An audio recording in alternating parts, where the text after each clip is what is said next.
Alhamdulillahirabbil alamin wassalatu wassalamu ala asrofil anbiya'i wal mursalin wa ala alihi washabihi ajma'in. Amma ba'd.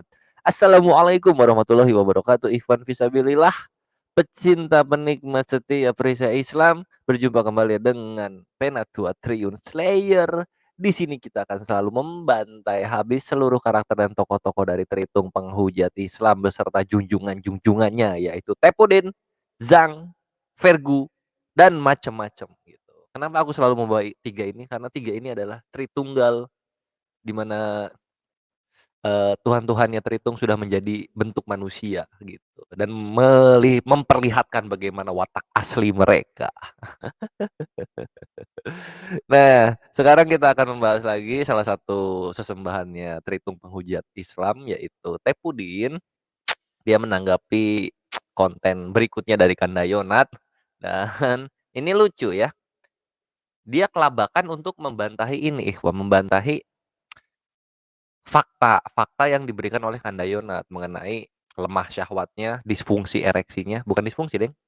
Disfungsi bener. Disfungsi ereksinya dari si Tepudin ini. Nggak bisa bantah sama sekali dia. Dan dia bertanya, dari mana kok si Kandayonat ini tahu? Lu nggak tahu aja kalau istri lu itu deket banget sama Kandayonat, Tepudin. Segala sesuatu yang buruk dari lu dicurhatkanlah kepada Kandayonat. Kandayonat masih sabar, ditahan-tahan gitu. Ditahan-tahan curhatan-curhatan dari istri lu kepadanya. Sampai ada momen yang tepat, hancur lu. Bahkan ketika dibuka nanti semua sama Kandayonat, lu nggak akan bisa ngebantah itu, bahkan 3 Tuhan yang lu sembah nggak akan mampu menutupi hal tersebut gitu. Stay tune aja. Nah, sekarang kita lihat ikhwah, tanggapannya gimana nih dari siapa namanya? Dari si Tepudin ini. Nah, mari kita lihat bersama, kita keluarkan dulu Google Screen yang kukasihi. Abre. Tada. Nah, ini udah keluar ya. Nah, ini dia. Jadi dia gini, kepada yang terhormat Nandar dan Nabi Muhammad. Nah, gitu. Ada terhormatnya, buset. Koreksi ajaran kalian. Loh, emang ajaran kami apa hubungannya dengan lemah syahwatnya lu dan ketidakpuasan istri lu yang dicurahkan kepada Kandayonat? Apa hubungannya? Hah? Lemah syahwat lu urusin dulu gitu. Jangan lu ngelak-ngelak kabur membahas sesuatu yang lain. Kita tuntaskan dulu. Di sini kami ingin membantu supaya syahwat lu bisa berdiri dengan sempurna gitu. Jadi nggak kayak Yesus, bisa kepake gitu loh. Ada fungsinya gitu. Jadi bisa kepake lagi dan berfungsi kembali gitu.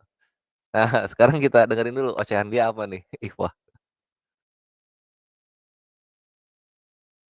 Dan juga keadilan ditegakkan agar semua kita di dalam hidup bernegara ini kita akan sampai kepada sebuah negara yang luar biasa di masa yang akan datang. Negara yang hebat di masa yang akan datang, tidak ada yang lain kecuali Indonesia karena kekayaannya, jumlah penduduknya, hanya penduduknya ini belum berdisiplin, belum memiliki budaya, dan belum memiliki sopan santun. Contoh di dalam dunia YouTube, Nandar membuat judul, nanti kita akan lihat ya apa judulnya. Mohon disiapkan ada judul itu, judul Nandar yang terakhir. Dia mengatakan bahwa istrinya Saifuddin Ibrahim akan segera meninggalkan suaminya Saifuddin Ibrahim karena kemaluannya sudah tidak bisa bangkit lagi. Artinya memang lemah syahwat. Itu kata Nandar. Nah, saya herannya Nandar dari mana tahu bahwa barang saya itu sudah lemah dan tidak bisa bangkit lagi, katanya. Kata Nandar ini. Padahal saya tahu model Nandar kayak begitu. Aduh deh, nggak bakalan taruhan deh. Nggak mungkin lah istri saya akan tertarik pada orang kayak begitu. Gitu.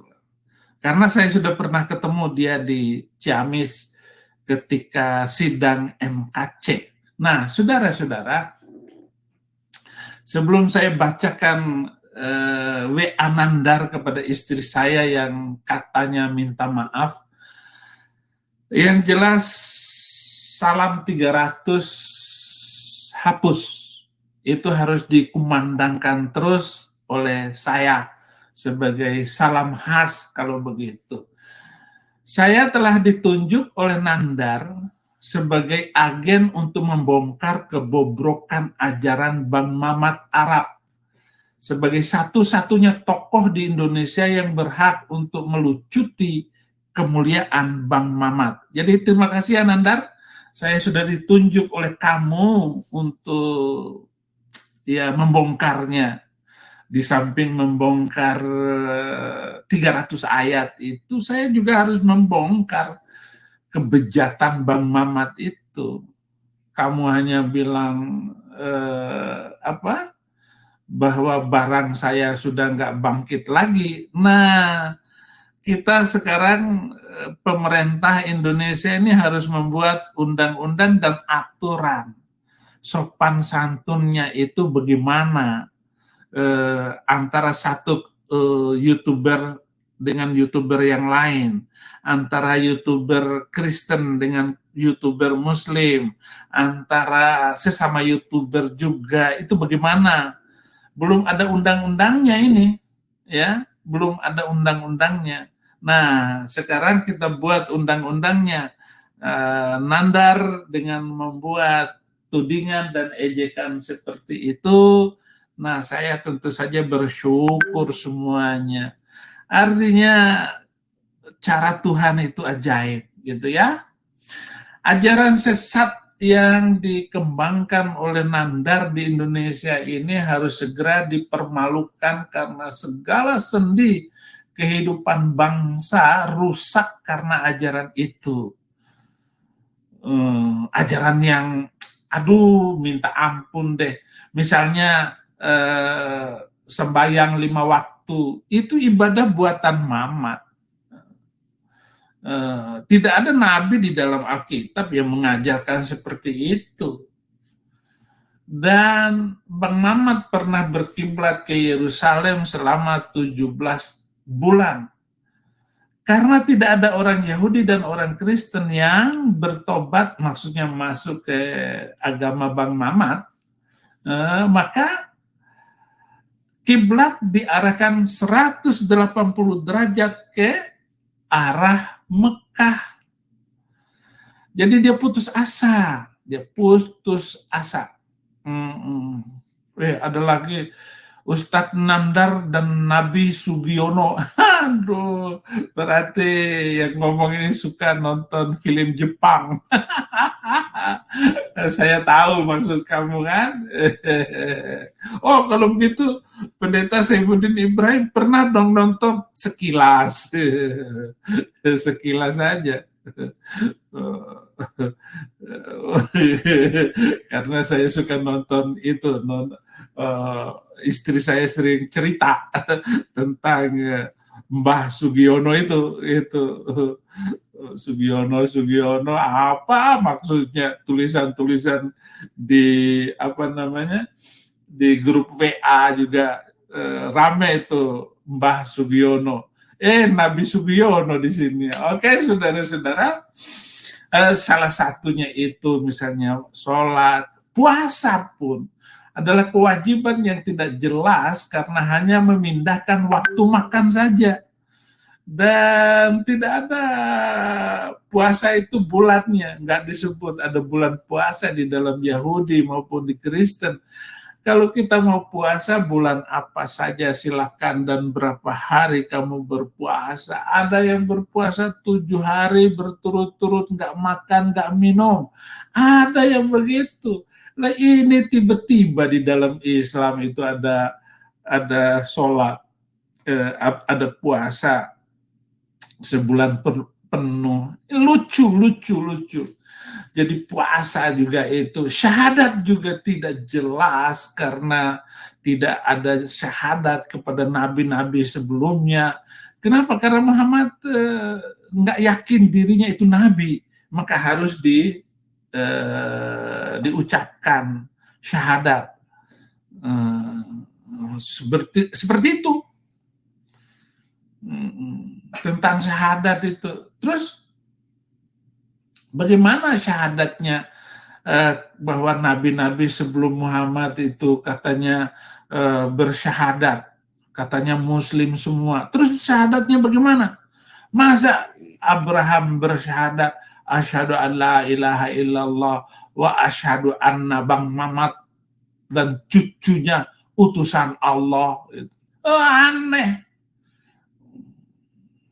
Abraham sudah hidup 2000 tahun yang lalu kok.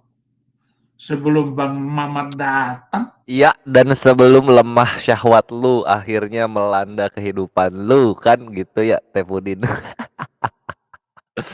Ditanya soal lemah syahwat, lu tersakit hati gara-gara lemah syahwatnya. Lu yang dibahas karena Yonat larinya ngebahas Islam.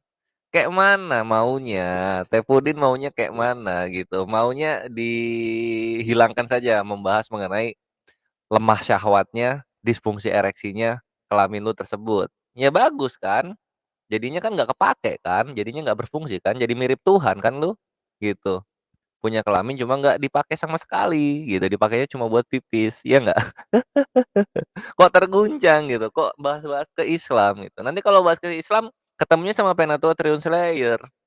Habis lagi nanti seluruh yang ada yang lu imani gitu ketika membahas Islam. Karena selalu balik ke sana gitu. Contoh misalnya mengenai kebejatan kan gitu ya, difitnahkan Nabi Muhammad ini bejat. Bejat di mana?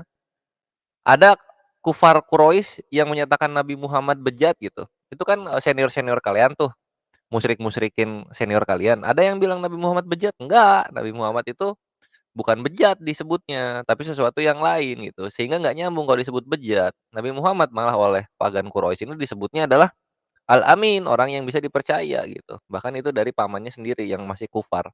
Nah, sedangkan Yesus mari kita cek. Ada musuh-musuhnya dinarasikan memuji dia, ada nggak?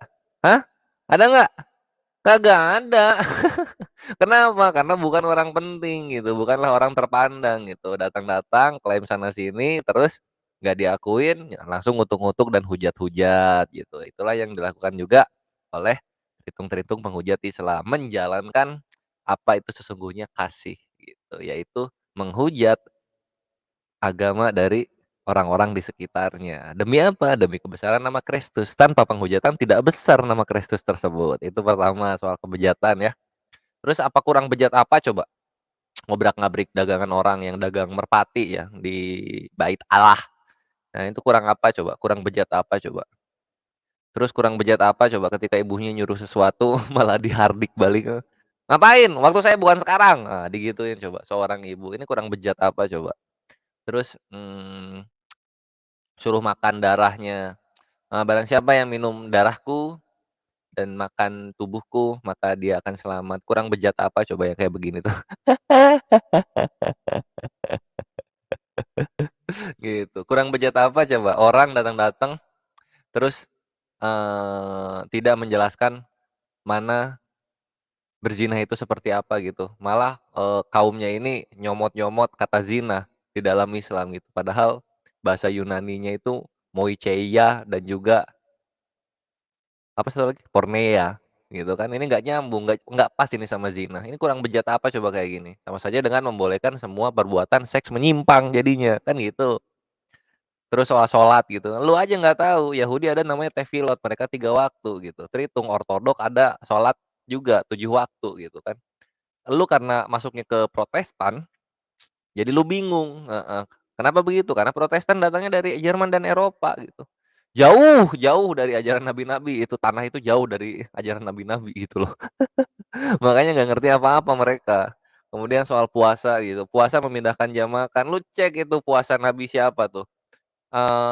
Musa dibilang tidak makan, tidak minum disebut puasa, kagak ngomong disebut puasa, berbaring di tanah disebut puasa, itu Daud ya, Daud versi Biblos ya. Ini kan lucu gitu, jadi jangan menyandingkan puasanya kalian terhitung-terhitung dengan puasanya Islam gitu, jauh lebih berat Islam gitu.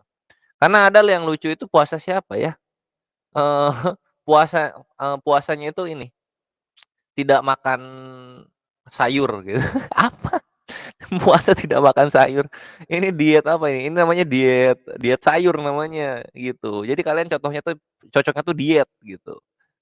Jangan dulu puasa, karena kalau puasa gue yakin megap-megap itu satu tritung tuh, satu kaum tuh megap-megap semua, nggak akan bisa puasa dari subuh ketemu maghrib itu nggak akan bisa mereka, serius.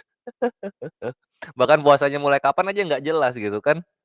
Puasanya mulai kapan? Kapan dimulai puasa, kapan, berakhir puasa gitu, dalam sehari gitu, atau dalam seminggu gitu, atau nggak makan 3 hari 3 malam, silakan buktikan gitu. Jangan cuma takia Korintus koar-koar, kicang-kicang doang.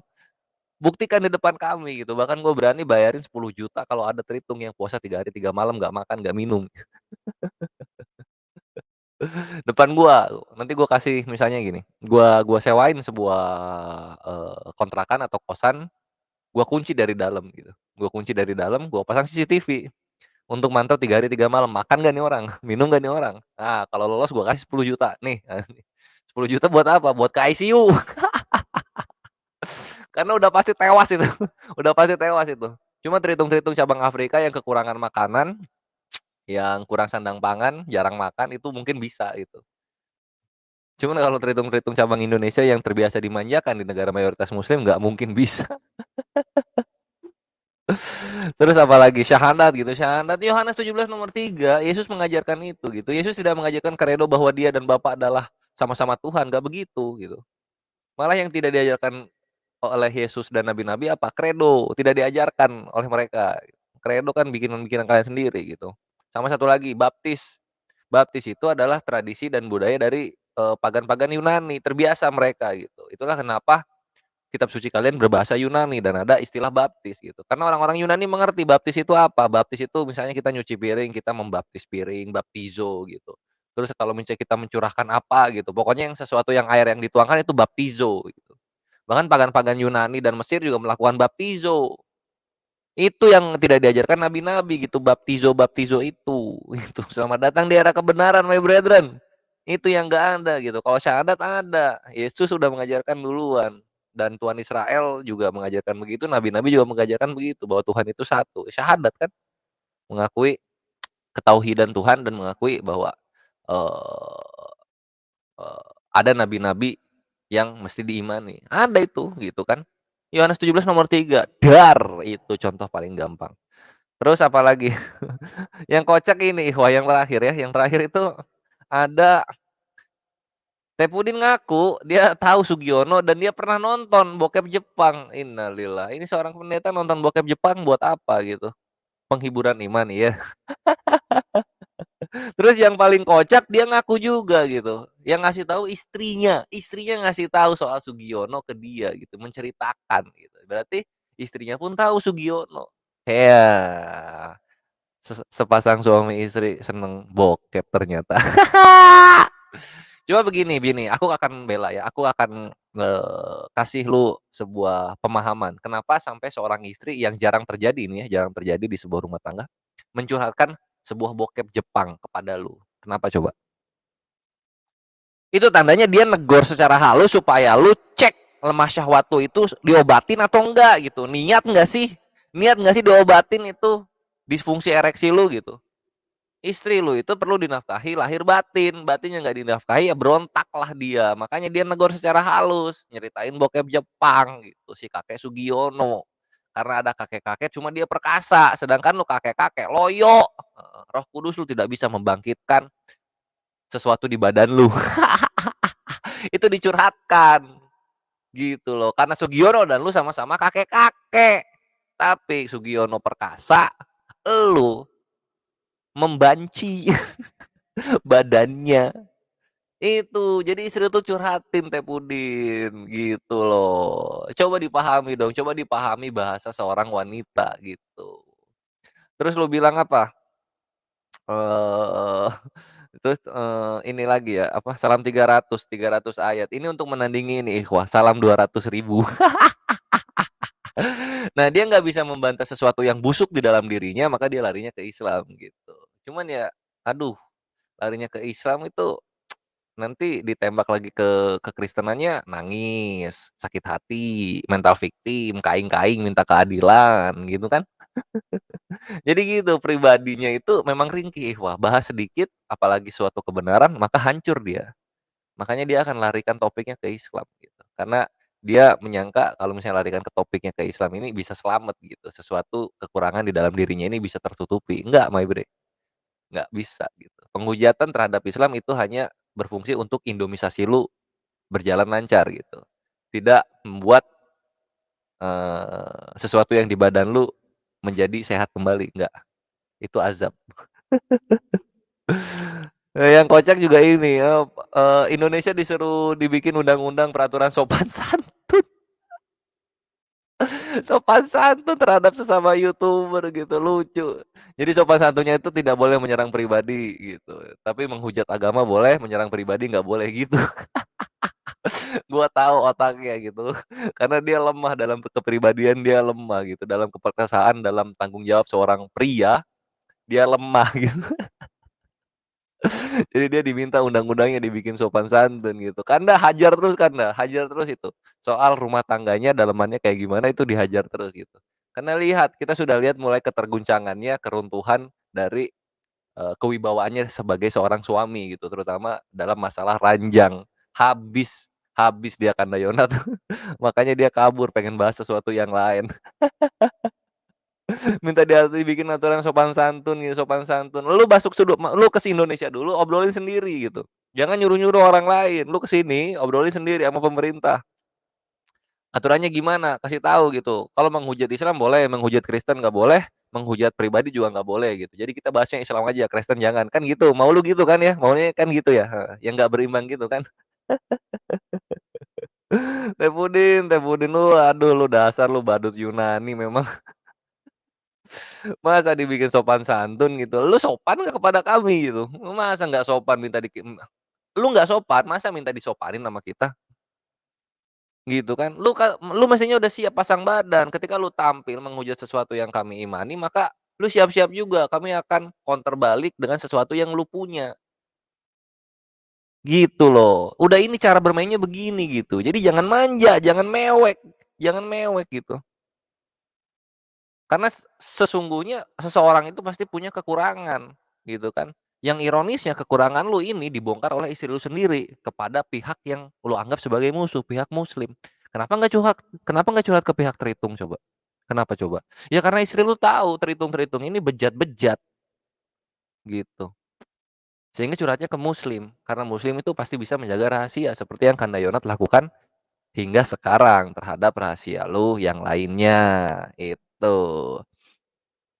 Terus dia bilang juga, memang memang mana mungkin, Kanda Yonat dari mana tahu? Dari istri lu, lemah syahwat lu itu dari istri lu, bukan dari siapa-siapa lagi, gitu loh. Siapa lagi yang tahu urusan ranjang selain istri lu? Masa pacar lu yang cowok? Kan nggak mungkin. Lanjut. Terus dia bilang mana mungkin istri saya akan tertarik pada orang yang kayak begitu? Ya mungkin, sangat mungkin. Kalau misalnya nggak tertarik, nggak mungkin semua curhatan rumah tangga lu dikasih ke Kanda Yonat. Itu Teh Pudin, terima kenyataan yang ada. Kanda Yonat lebih mengakomodir segala keluh kesah dari istri lu daripada lu sendiri. Selamat datang di era kebenaran gitu. Makanya jangan menyembah manusia. Menyembah manusia membuat rumah tangga menjadi perkara gitu. Karena diajarkan di Matius 19 nomor 29, barang siapa meninggalkan bla bla bla bla bla bla bla bla dan istrinya maka akan mendapatkan 100 kali lipat. Jadi menjadi kekristenan yang benar itu memang harus porak-poranda gitu. Bahkan Yesus membawakan bertentangan antara satu keluarga dan yang lainnya. Memang ajaran Yesus begitu. Nah, ini lu sedang merasakan azab tersebut gitu. Karena apa? Akar perkaranya? Karena lu disfungsi ereksi, karena lu lemah syahwat gitu. Menghujat Islam tidak menyelamatkan kelemah syahwatan lu. Dar, enak banget ya. Terus lanjut lagi apa nih? Iya sih paling itu aja. Nah, jadi undang-undang sopan santun, mending lu bikin negara sendiri terus lu bikin aturan soal sopan santun terhadap kekristenan gitu. Kristen boleh menghujat Islam, Islam tidak boleh menghujat Kristen, terutama pribadi dari orang-orang Kristen gitu ya. Tidak boleh membahas pribadi orang-orang Kristen gitu ya. Enak ya kayak gitu ya? Heeh, lu bikin negara sendiri lah, terus lu jalanin tuh Lukas 19 nomor 27 sesuka-suka lu. Ya itu aja Iqbal, kita sudah mendengarkan curhatan Badut Yunani dan juga tanggapan yang menyakiti otak dari Tritung Penghujat dari Penatua Triun Slayer. Semoga manfaat apa yang kami sampaikan di sini. Tritung Penghujat jangan terguncang karena ini kenyataan Tepudin itu lemah syahwat dan lemah syahwatnya ini dibongkar oleh istrinya sendiri, bukan kepada Tritung tapi kepada Muslim. Selamat datang di era kebenaran. Billahi taufik wal hidayah. Wassalamualaikum warahmatullahi wabarakatuh.